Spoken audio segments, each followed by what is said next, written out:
మాది బాగు జల విలేజ్ సార్.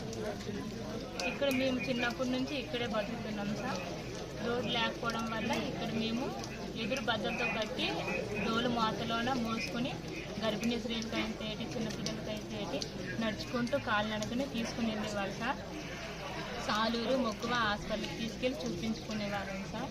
ఏమైనా ధాన్యమైనా ఏమైనా ఆ విధంగానే తీసుకుని కాలినడకపోయింది సార్. ఇక్కడ నుంచి మా విలేజే కాకుండా ఇంకా కొండ మీద చాలా ఒక 6-5 విలేజ్లు ఉన్నాయి సార్. వాళ్ళు కూడా ఆ విధంగానే వస్తారు సార్. చాలా ఇబ్బంది పడుతున్నాం సార్. ఒక 2 గర్భిణీ స్త్రీలు కూడా చనిపోయారు సార్. ఆ రోజు మాసం మధ్యలోనే డెలివరీ అయ్యి.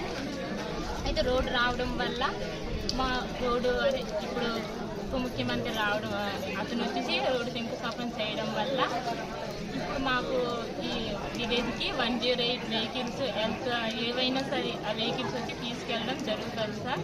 ఇప్పుడు కొన్ని ఇబ్బందులు కొంచెం తగ్గుతాయి అనుకొని మేము చాలా హ్యాపీగా ఫీల్ అవుతున్నాం సార్.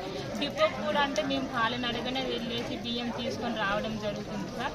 కొంచెం సిగ్నల్స్ కూడా ప్రాబ్లం అనేసి ఇక్కడికి వచ్చేసి ఎవరు ఇవ్వట్లేదు సార్. మేమే దగ్గర తీసుకొని రావాలి సార్.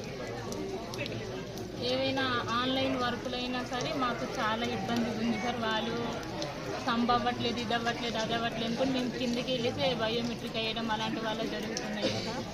కరెంట్ కూడా పెద్దగా ఉండట్లేదు సార్. ఇక్కడ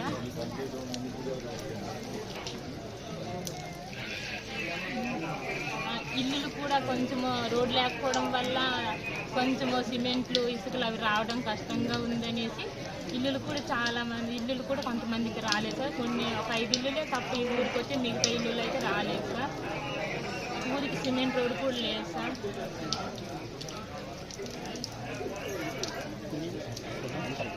నీరు వాటర్ అదే రోడ్డు సౌకర్యం లేకపోవడం వల్ల వాటర్ కూడా సౌకర్యం లేదు సార్. చిన్న ఊట జలం ద్వారా మేము చిన్నప్పటి నుంచి